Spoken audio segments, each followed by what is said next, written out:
Hello, welcome to Veteran Voice. I'm Larry McCullaugh. I'll be your host today. We've got a couple of service officers with us today who are going to maybe answer some of the basic questions that veterans might have when they go to file for a claim or try to get some of their benefits through the Veterans Administration.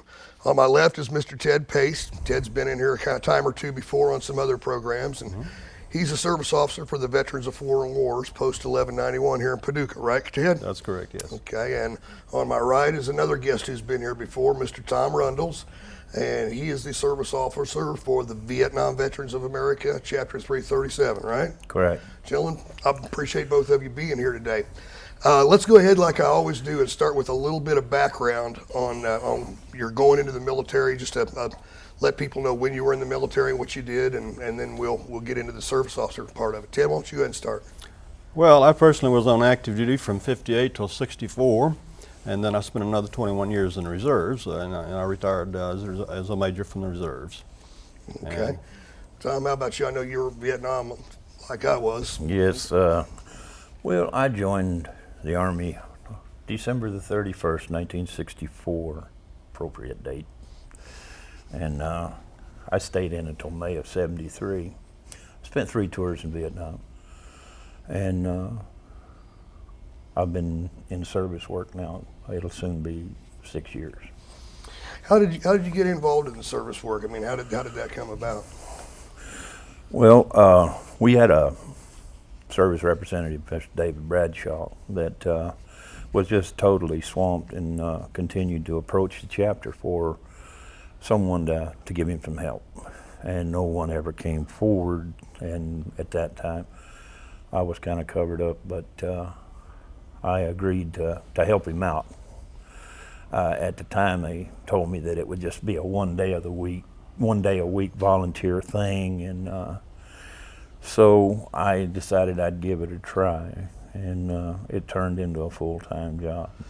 But I love what I do. You really enjoy trying to helping the guys and gals out. I do. Ted, how did you end up with the service officer's responsibilities?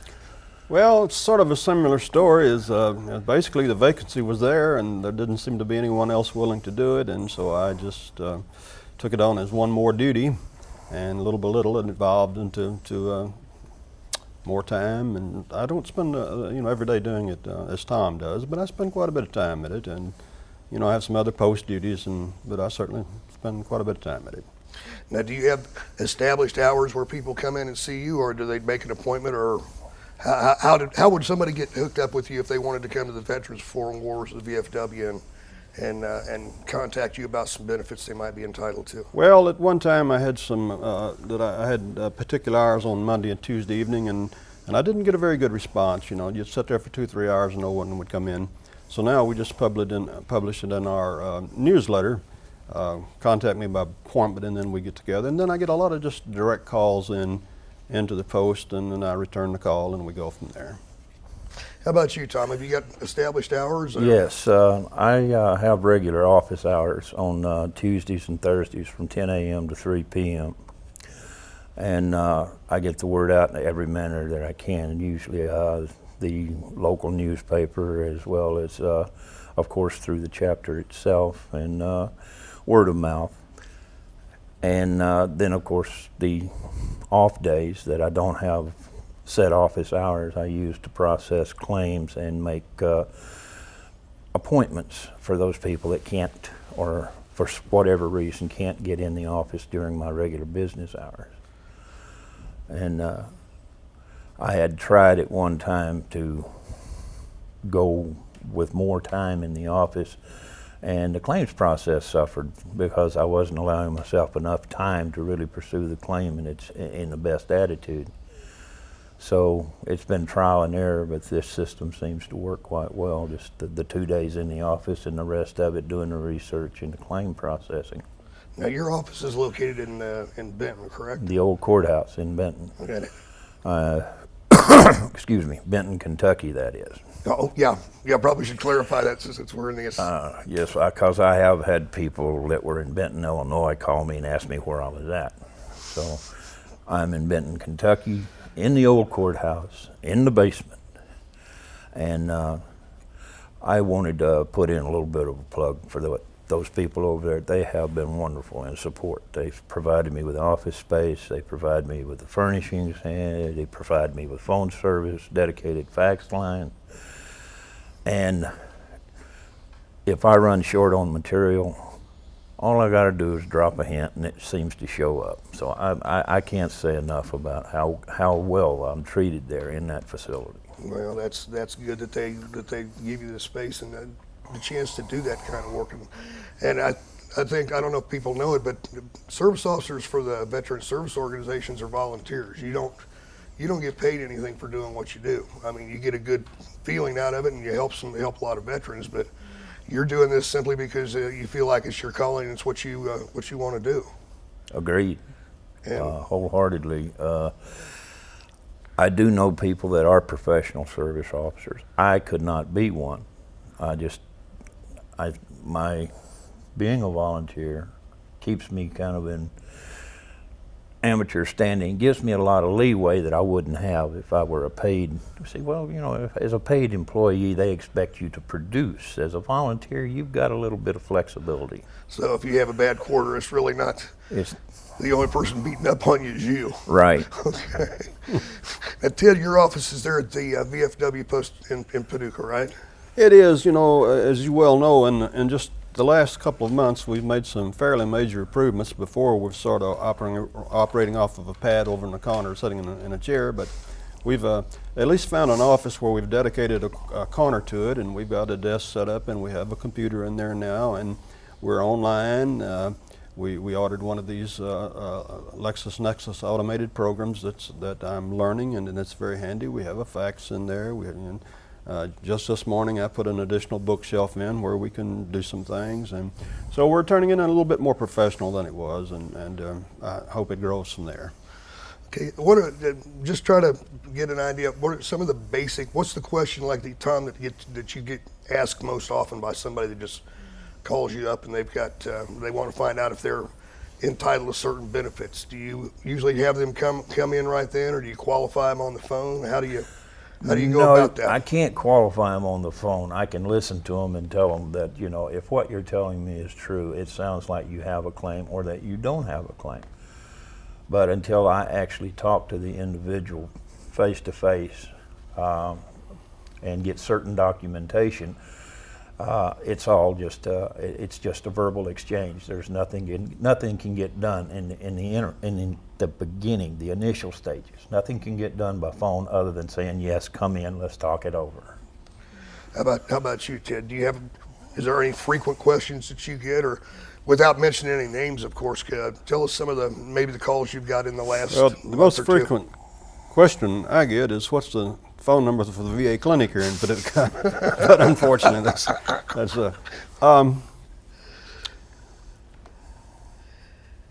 I know that you provided a headstone for a lady not too long ago. Let's say this. We actually, when we began the program, we really didn't identify what basically we attempt to do, and that's we attempt to help veterans and their dependents file claims with the Veterans Administration for compensation, for pension, for burial benefits, and these sort of things.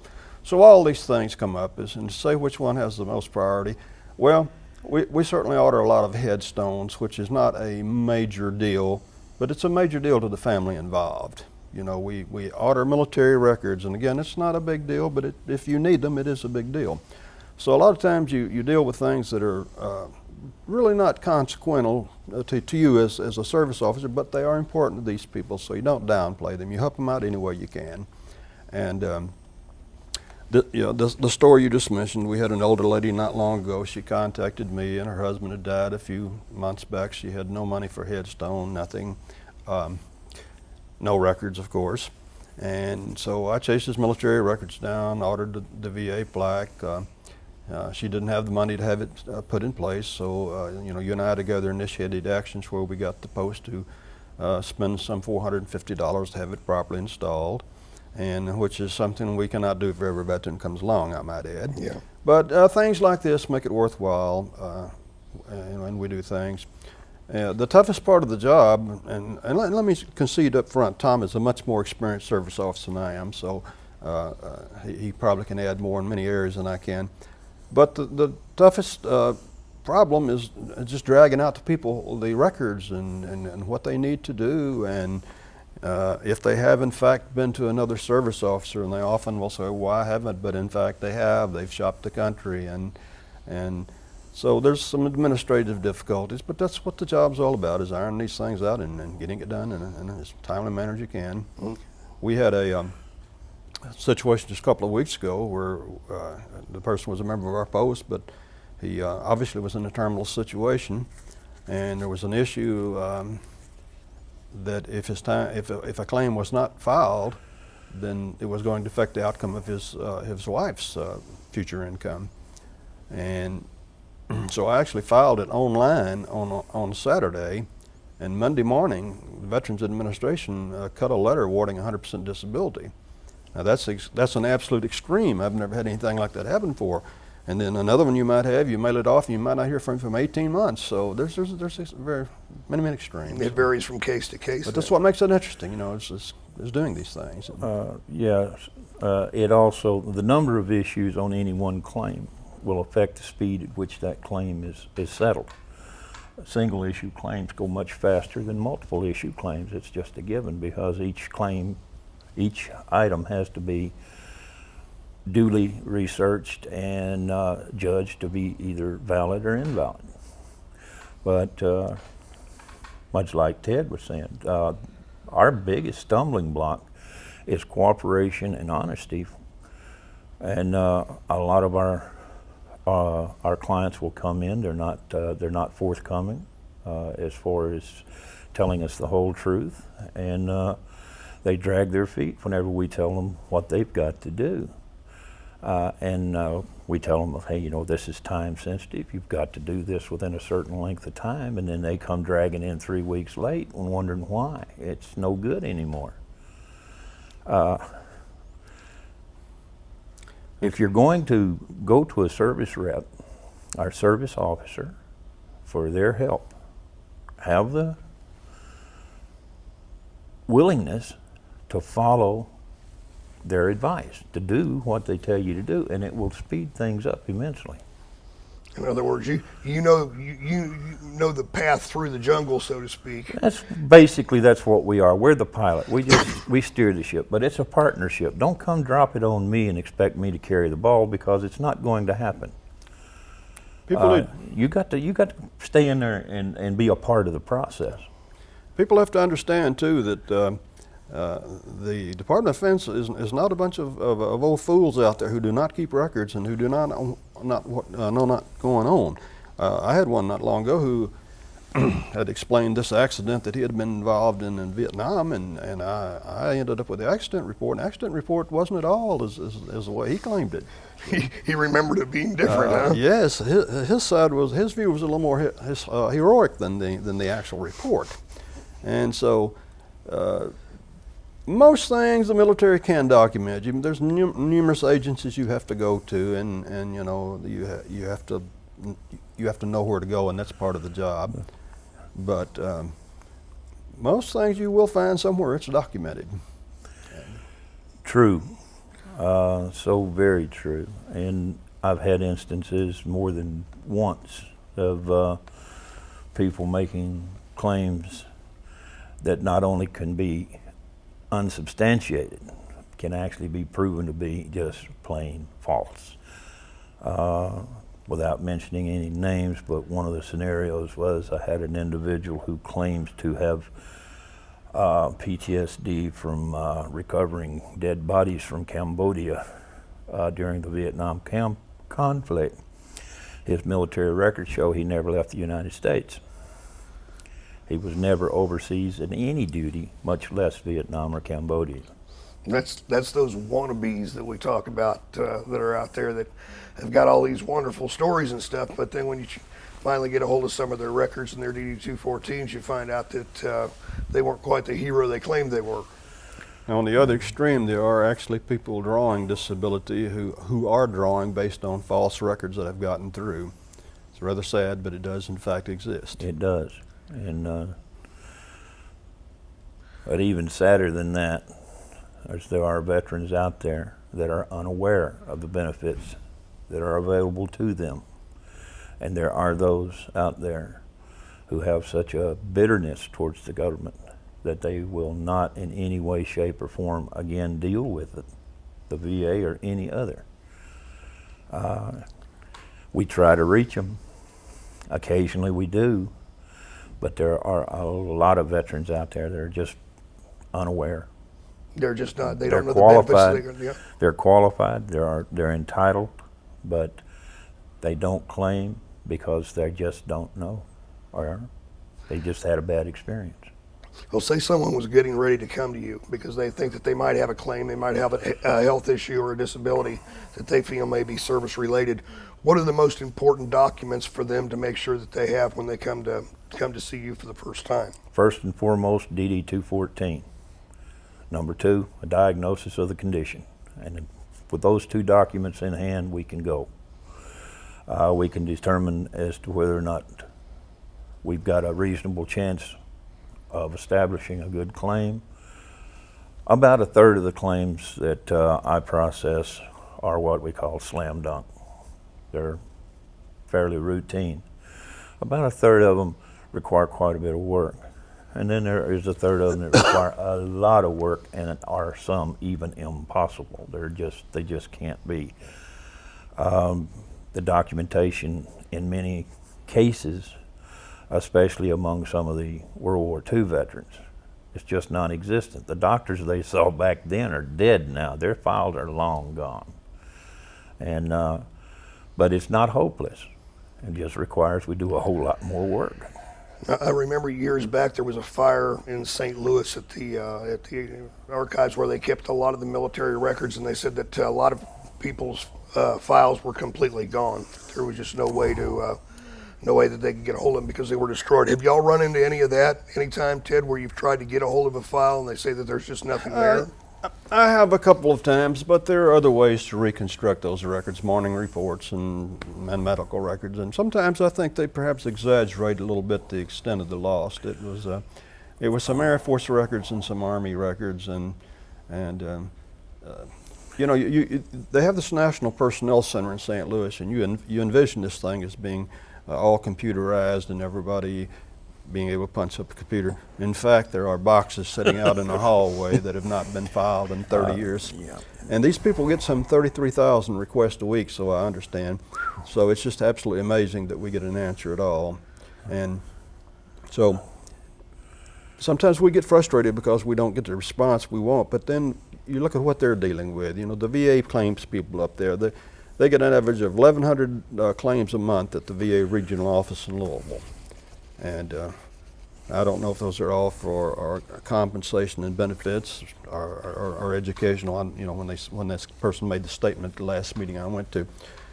But that's a lot of claims to process in a month's time, you see. Yeah. And I think that explains why it does take so long. You mentioned earlier about the case, the specific case that went clear through in just a couple of days. And like you say, that's not the norm. That's very unusual. That absolutely is not the norm. And I remember that case, and I know you worked very hard. You spent that whole day running here and there, getting letters and getting on the computer and filing. That is the key right there. If you package the claim, if you submit what the VA terms as an essentially complete claim, in other words, you give them the package with everything they need to make a decision, you've just done yourself and your client a huge favor.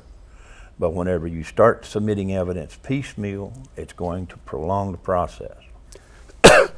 Other than getting an original date established, and that's a lot of times why it's piecemeal, is to say we filed it on this date, therefore when it is settled up, you know, it's a retroactive payment is. Basically, but as Tom says, if you can get that thing together in a good package and gone, you've enhanced your chances tremendously. And but still, I have done it, and Tom's done it too. I'm sure you file it to get the date started. Yes. If it's a situation where there's no financial hardship involved, that it's not a real, what would you call it, critical? Criticals. Where the veteran's got time. Yes, go right ahead. But from the time he comes in, you've got a 30-day window there to put a package together. And you can cover a lot of ground in 30 days if you really try, because the effective date is established in one 30-day period, 1 month period, each month by month, regardless of the date. But the effective date being one whatever month, when the individual starts getting paid, it'll be from the first day of the month following the month of the effective date. So you've got that 30-day period to get that package together. Be as complete as you can and get it in. But I wouldn't advise any veteran to delay filing his claim based on speed. It's just that it's one of the things that we can do to expedite a favorable decision. But I never. That's just that's same as advising a man to put off medical treatment. It's just not smart. That's not the wise thing to do. No. Now, I know that both of you, we were talking a little bit before the show, and Ted, I know that not too long ago you went to a service officer seminar or class that was in Louisville, was it? Yes. How often do they have these training sessions where they like you to come and get updated on things? The Veterans of Foreign Wars has one main school a year, and then they have 2 or 3 little satellite schools throughout the year at different parts of the state. And I will go to as many of those as possible. The American Legion and other people have them, and most of these people you're welcome to attend, regardless of what organization you are affiliated with. So you have a great deal of opportunity to go. Do you pick up a lot of information from, say, other service representatives that are there? I mean, I know when I used to go to school on copy machines back years ago, it seems like you got a lot of information from just other service technicians around the country as far as I did a certain thing this way and it worked like that. Do y'all communicate back and forth and talk about problems that you've had and solutions that they've worked out? Absolutely. We're all on the same side. We all have the same goal, and there is a full-time paid employee that works for the DAV in Louisville. I would call him before I would call anybody else in the world. Really? If I have a problem. Yes. Well, and that's the thing, is it's not a competition. It's not who can do the most. It's all about helping the veteran or the... There's plenty of work to go around, and it's the veteran that is important. It is, because it's his quality of life that's going to be affected. If it's his quality of health that could be affected.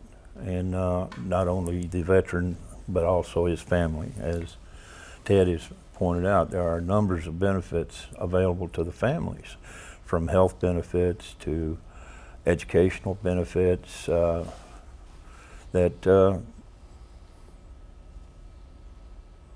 if he failed, or if you fail to apprise them of this, then you've done them a disservice. And no one person can know all of what there is to know about this job. It is just that complex. And so, in answer to your question, we very much rely on one another about virtually every aspect. But a big portion of it is, where did we come up with information that was the winning card in our pursuit of the claim? And some of these guys are ingenious where it comes up to seeking out obscure and pieces of information in places. One guy was, he got letters that the guy had written home to a girlfriend while he was in Vietnam that identified a certain instance taking place. Well, the letter's dated. And so with that, we were able to verify the fact that this individual was there and it was an actual event. And this was an extremely lucky one because he was not the sweetheart anymore, but she still had the letter. Boy, that's he got kind of lucky on that. I think that she still had him after all these years. These guys, we'll go out on a limb. We go a long way to try to find any and all documentation pertinent to a claim.